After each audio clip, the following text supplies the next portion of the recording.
From the Post-Millennial, breaking anti-ICE agitators bring U-Haul van with shields and gear to Minneapolis Federal Building, attempt to impede Fed's ICE ERO head. A top ICE official revealed in a Friday press conference that the agitators have descended upon Minneapolis Whipple Federal Building in an effort to impede immigration enforcement activities. Marcos Charles, the acting executive associate director of ICE enforcement and removal operations, has said, moments ago, a group of agitators, a U-Haul van filled with shields and gear, decided to come over here to the Whipple building and block traffic. They are currently trying to impede us from getting out of the building and going to do our mission. Look, this is not new behavior from basically Antifa, right? Like we saw this during the George Floyd riots. You would see, a whole U-Haul full of gear and stuff. This stuff is coming from somewhere, right? There is someone funding this kind of stuff. Now, whether it be activists or NGOs or what have you, I think this speaks to our conversation earlier about the federal government trying to build RICO cases. Whoever's supplying this stuff, that's who the federal government should be going after, as well as the people on the ground that are fighting with the feds. I think this is a really bad game of chicken. It is Rumble Wallet on the App Store. My friends, you got to check it out. They can cancel your accounts. They can freeze your cards, decide what you're allowed to buy, say or support. Big banks and financial institutions have total control, and they use it. That's why financial independence matters now more than ever. Go to wallet.rumble.com. It's non-custodial. Okay, let's break this down. What does it mean? On the Rumble wallet, you can trade crypto with people who have accounts on Rumble. It's like an app where you can send people cash, but it's either Tether Gold, or Bitcoin, making it really easy for you to tip people on Rumble and pay somebody money you owe them. Maybe you're going to the store and you're like, hey, man, I want to get a slice of pizza. I didn't bring cash. Hey, let me Rumble wallet you some Tether, which is effectively tied. It is effectively US dollars. It's tied to the US dollar. There's no permission, no middleman, no cancel button. No one's banning you. No one's spending your accounts. Rumble has no control over this. There's no reality where Rumble can go in and ban you and shut down your ability to trade your currency. It is yours. It's not a credit line that can be shut off. It's your wallet, permanently yours. When the systems fail, institutions turn on their own people. Rumble Wallet is about politics, it's about freedom and ownership and protecting what's yours. So take control. Download Rumble Wallet now. Step away from the big banks. Go to wallet.rumble.com and check it out. We got a link for you too. I think it's okay. Well, that's not a good link I can say, but I'll have a link in the description below. Check it out. I think both sides in this, I would love to see some degree of de-escalation. I had Pastor Jack Hibbs on, who's friends with the Trump administration, and I asked him specifically about the ICE raids and riots. And I'm going to take a very nuanced position. You guys may hate me for this. I think most people want the criminals out of this country. I think most people want to get the criminals out. I don't think most people signed up to get the abuelas out, to get the folks that have been here for decades out. And I'm talking about people without criminal records. I'm talking about people without any issues. And so what seems to be happening is there's a sweeping, and according to Pastor Jack Hibbs, it's twofold. One, the people that are getting swept up that don't have criminal records, according to him, are being cut loose.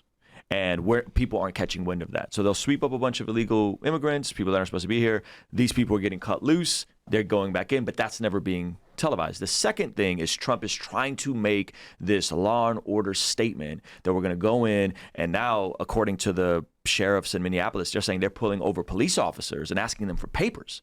Like that, this seems like a bad game of chicken on that side. We're going to escalate the use of force. We're going to look more strong and brave. Why? Because we're trying to send a signal and we're trying to show who's in charge. That's one side of it. And then you have, to your point, this weird Antifa, possibly George Soros, whoever's funding this sort of stuff, that's now making it more and more intense and impeding on these actual investigation, where I'm seeing people pull up and they're saying, hey, we're here to take out this PDF file. Yeah. You're impeding on our investigation. And it's like, that's stupid. Right. And so I just feel like it's this big game of chicken to show who has the biggest balls. And at some point, like, this is all going to hit the fan. And I think we're only seeing a slither of what's possible when Antifa, you got the Black Panthers out in Philly that are got guns on them. It's like, what are we doing? Like, where is this going? One problem is that it is a game of chicken, but one side is like a drone car. It's like a driverless vehicle. So what is the point? Like, and by that I mean it's foreign entities funding Antifa to overthrow the U.S. government. There's no lose for them. They're going to win if Antifa gets slaughtered. They're going to win if the government gets toppled.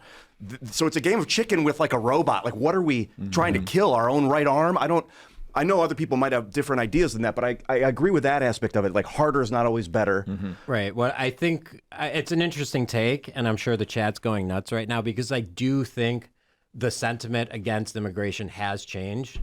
When you say, oh, we want to go after criminals, obviously everyone agrees with that. But the whole get the abuelas out, that actually is where a lot of people are right now because the abuelas and the people that are here illegally are taking away opportunities from the younger generation. They're taking away employment opportunities. The abuelas are taking employment opportunities from the younger generation? Yeah, so like we're in Florida right now, and I actually had a really good conversation with a couple of the guests this week on this. We're in Florida, and there's a lot of construction that's going on out here, and I thought I was going to see kind of more American laborers out here. And out here, guess what? It's all Mexican laborers, right? And, so I was kind of talking to some of the local people about this, and I was kind of surprised about it. But like, unfortunately, them being in those positions, it's like there's a whole domino effect with like how the economy works and like how the people that employ illegals and low labor immigrants can literally price out the competition. But even beyond that, the positions that they're in they're taking those away from like the young kids, the 20-year-olds, the 18-year-olds, the 20-year-olds, the people like. These are the jobs where you cut your teeth, you meet the people, you get the networking, you learn the skills. Like everyone, when they're younger, they have to be in these shit jobs. And with the immigrants being in these jobs, those kids don't have that accessibility. They don't have those opportunities. So I think, I could be wrong, but I think the position on immigration has changed because the younger generation is seeing that these people are taking away the opportunities from them. Yeah, I just don't know if I buy that the abuelas and the folks that have been here for generations and generations are taking opportunities from young men. I don't know if I believe that. And furthermore, didn't Trump have to flip his policy on hospitality, specifically in Florida, because he started getting calls saying, "Hey, you can't just get all these people by out rich of there." liberals saying, go ahead. To your point, Trump changing his stance on, say migrant workers or what have you. That's not representative of the base. That's Trump playing to the people that are employing the populace. Yeah. Yeah. Well, no, not the populace. The base and the populace, like the young Trump voters, they actually are upset with Trump because he's not doing enough. Right. The young guys are like, look, we wanted more deportations. If they're a vocal, probably minority of the right, but they are a growing minority, and they're the ones that are going to be. They're the ones that are going to be, looking to be activists or involved in the administration. Yeah. I do think that the average person will say, yeah, I think we should probably send illegals out. Now, I understand you bring up, grandparents and stuff like that, and fair enough. Like, they're not the high on the list of people to get. And if the Trump administration is cutting people loose, if they don't have violent criminal records, that's something that the media is not going to cover because the media wants to see the sensationalism. They want to see the confrontations because it gets clicks. Yep. And of course, to Ian's point, there are international entities, NGOs, and stuff like that that have a stake in this as well. But I do think that the average Trump voter would say, yeah, we should send illegals back. And I do think that maybe you're right. I don't know. I would just say optically and pragmatically, you're not persuading anyone by having ICE pull up on kids, on grandmas, on police officers, and say, "Show me your papers." So to that point, if they're confronting, actual police officers and stuff like that, ICE needs to adjust their tactics. Yes. But I don't think that the optics of ICE actually doing this really are going to affect whether or not people want to see deportations. Yeah. Donald Trump deporting people was like top of Trump's agenda. And when he got elected, approval of deportations was something like 75%. It was a huge number. Yeah. And do you think that was more for get the criminals out, get the drug dealers out, get the human traffickers out, or do you think it was, hey, get the mom out that came here 20 years ago illegally? The mom out. No, it was. What's your position? What's your position on H-1Bs? I would say H-1Bs, if they're undercutting jobs like coders here, I would say I could see how they're unhelpful. It's the same position for the illegals. It's just the working class version of H-1Bs. Yeah. You're saying this position is the working class. It's the same position. Yeah, maybe you're right. Again, I would just say I think if we're talking about who's deciding the elections, if we're talking about that group in the middle, not the far right, not the far left, that whatever amount that Trump had to flip, right? I don't think those people are looking at not getting the criminals out, just the optically. I don't think they're looking at this and going. There are people that. So when you look at the previous 4 years, people knew that the border was basically open, right? They knew that the Biden administration was not doing anything. They knew that he was letting basically anyone in, and people decided, they were like, look, Donald Trump had done pretty well prior to the Biden administration.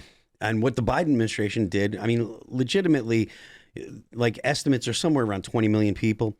And I think the average voter would like, if you ask them in the abstract, right, not specifically, well, this person or these people or this class of people, they would just say, like, yeah, send them back. You know, they would say, send them out. The people that came here illegally. I would agree with you that the 20 million that came over illegally, bad policy, catch and release in America versus catch and release in Mexico, terrible.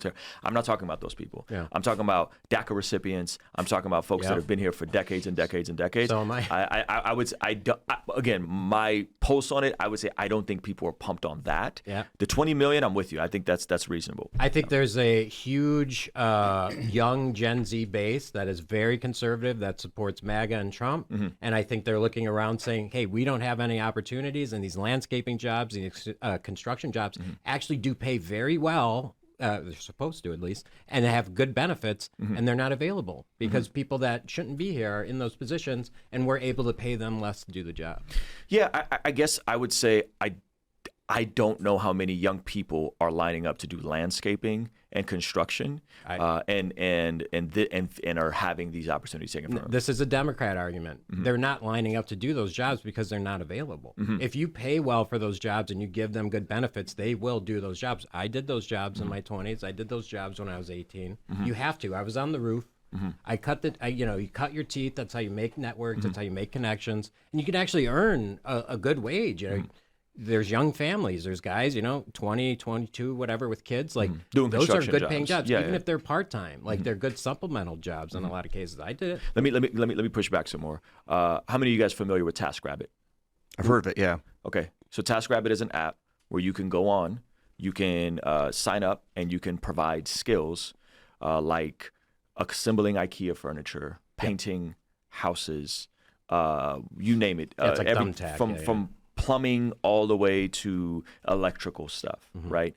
I know multiple people that are getting on TaskRabbit that are pursuing. I got a buddy of mine. He's the #1 guy in New York. He's a comedian in that scene, making well over 6 figures on TaskRabbit, owning his labor, going direct to consumer, and building out an amazing network of people that he keeps going back to, whether it's painting, whether it's handyman stuff, whatever. And he owns the work, and TaskRabbit takes a small percentage. It's like Uber or Lyft or whatever. So I know people are going like, but I want the construction job that you had 20 years ago. And I go, or you can get your butt on TaskRabbit and go build that out and actually make more money, make 10, 15 grand a month by doing this sort of thing. Here's the problem. Most people are not entrepreneurial, especially at those ages. People want to be in a job where they know it's safe, they have job security, they can walk in with benefits. They do not want to take the risk of, hey, I'm going to start my own business. They want the pod. They want to be safe and warm in the pod. Daddy, serve me your bug people paste. Are like that, right? Well, I mean, that's a little on the Sorry to derisive. interrupt, Sean. That's a little derisive there, Ian. Like, what's that? That's a little derisive. Well, people want security, and if you're going to say they take security over freedom. No. They want job you're being security. derisive. Job security. Like, they want to know their job is there tomorrow. They want to know their health benefits are going to be there tomorrow. They want to know they have a paycheck next week. They don't want to go out and start a new business. Like, that's scary. It's risky. When my father he owned his own business for most of my life, and one of the things that when he was about to start the business, one of the things my grandfather said was, "Don't do it." He's like, don't. You need to get a job. You need to have that job security. You're going to need to make sure that you're going to have a job next week and the week after and blah, blah, blah. There are people that don't want to live in the pod. My grandfather, he was a member of the Greatest Generation, he wasn't a guy that was like, oh, I want to have this easy life or whatever. He was very familiar with working. But the idea of working for yourself is not appealing to everybody. Correct. Right? Like when you have a job that you have to go out and hustle and find the work yourself, that part of the job becomes a job. Yep. Right. Finding the work is also part of doing the work. And there are people that, again, they don't want to live in the pod. They don't want to eat the bugs. They want job security. That's a big deal to People are sitting around their house and they're waiting to get a job offer from somebody a job that they think doesn't exist because grandma is 80 years old and is sitting here. Listen to me for a second. Hear me out. Yeah, I gotta if hear there are people that are like, I want to be given a job, I want security, and it's because grandma's nephew is an illegal immigrant. Look. At some point, you have to take control of your life. You can't just sit around and wait for the construction job to appear. If you can actually go out and get a job, get a job. No, that's Seek not, it out. That's not the argument, though. Like, unfortunately, the economy that we're in right now, like, you're filling out hundreds and hundreds of applications and you're doing dozens and dozens of interviews before you're even given a job. The argument here is that because we have illegals in these positions, those opportunities are not even available. But those people are complaining about grandma, abuela. I just want to say, hold on. Like, when I was younger, we could literally go in the newspaper, circle a job, call them that day, and potentially get the job that day. That doesn't exist anymore. Now it's very competitive. We're already competing against Americans. Now we're competing against people that literally you can pay dirt to.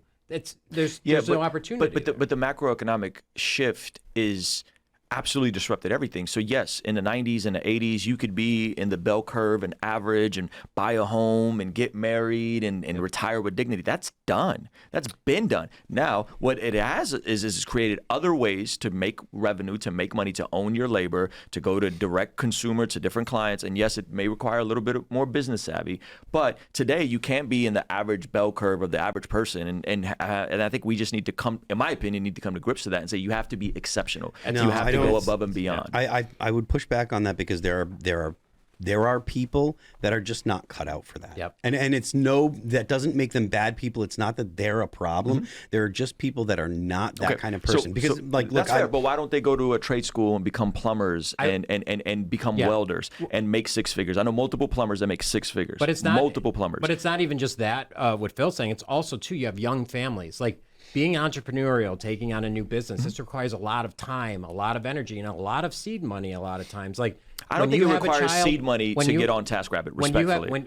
In order to get, like, the things that you need, like all the like the car to get to there. assemble IKEA furniture to build it up and make $50 an hour, you got to go to an hour. different houses, right? So you need a vehicle to get there. You got to show up. You got to have tools. There's a whole lot of investment that goes into that. You're dealing with people with 2-3 kids. They don't have the money for that. They don't have the time for that. They want to show up to a job site and be like, hey, I'm here to do my job, put in my 8, 9, go home, take care of my kids. Like, I understand what you're saying. Yeah, I'm just saying, man, there's so many opportunities and so much information. For and it's single still, people. No, for everybody. I got a buddy of mine. He was a stay-at-home dad. Didn't feel a lot of dignity in it. I actually interviewed him. People could look this up. Didn't feel a lot of dignity in it. Found a program at a LA community college that was a program to become one of the guys that climbs the line in the electrical thing. Lineman. Went through that. Yeah, lineman. Went through the program.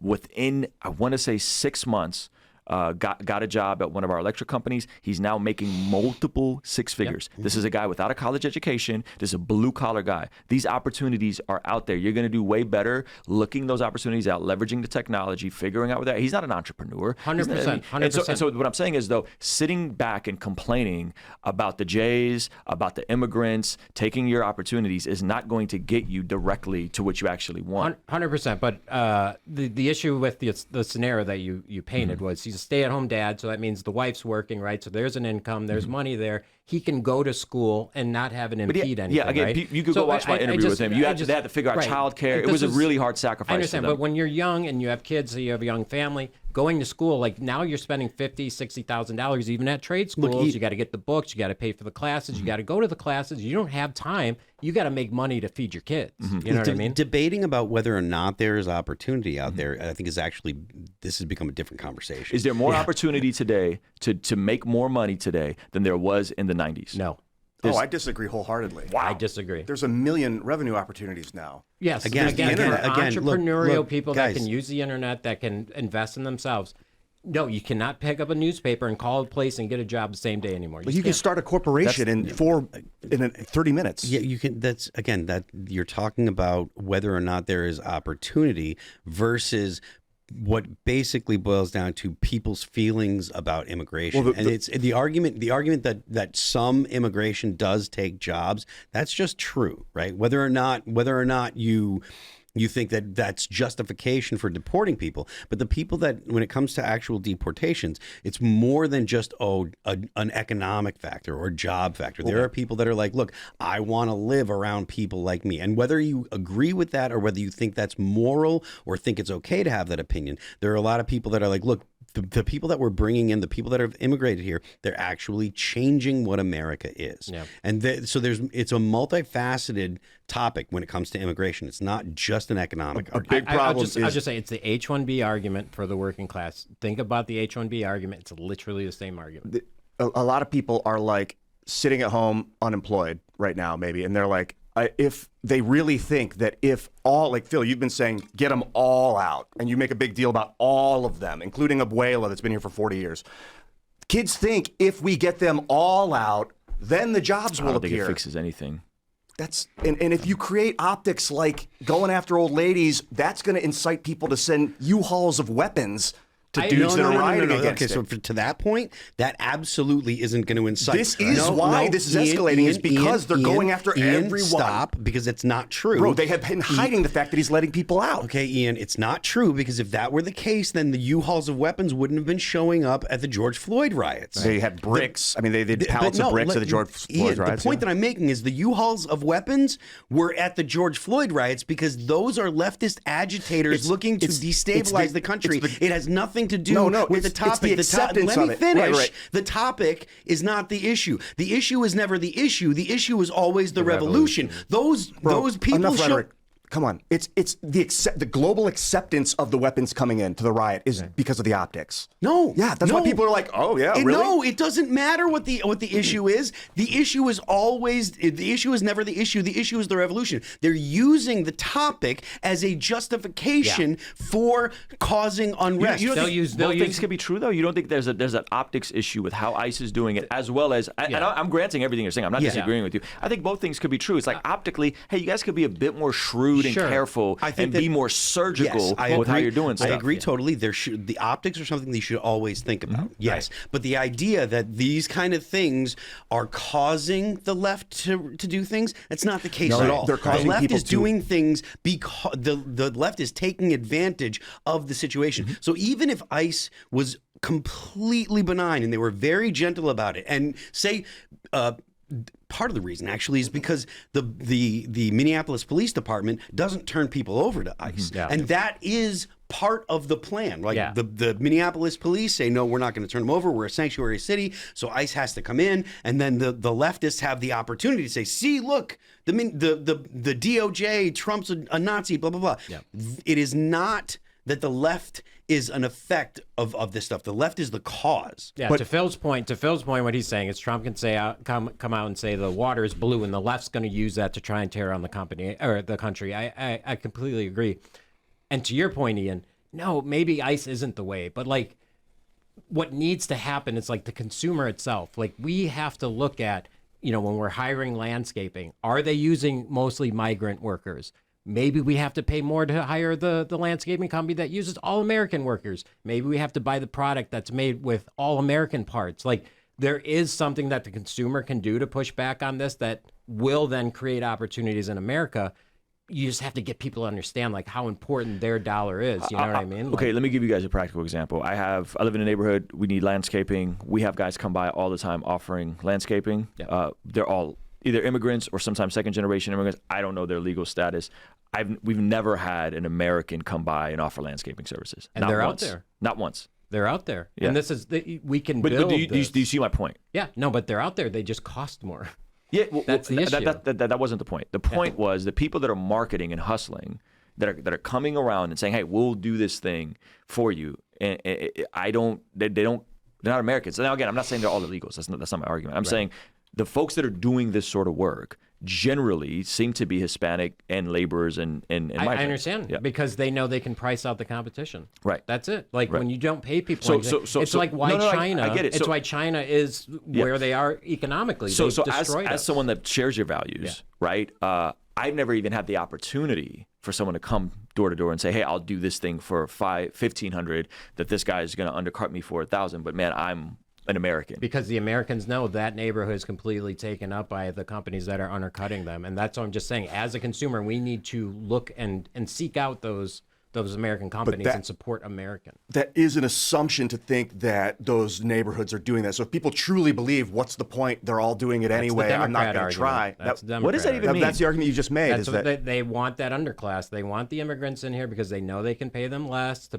clean their houses, do their lawns, do it. It's the Democrat argument. We want the immigrants because we need our underclass. Look, all this is good. But that's not my argument. My argument is, hey, No, that was what Ian was saying. I'm willing to pay extra for Americans to do work like landscaping. Yeah, that's great. I don't even have that opportunity. That's great. You seek them out. They're there. Okay.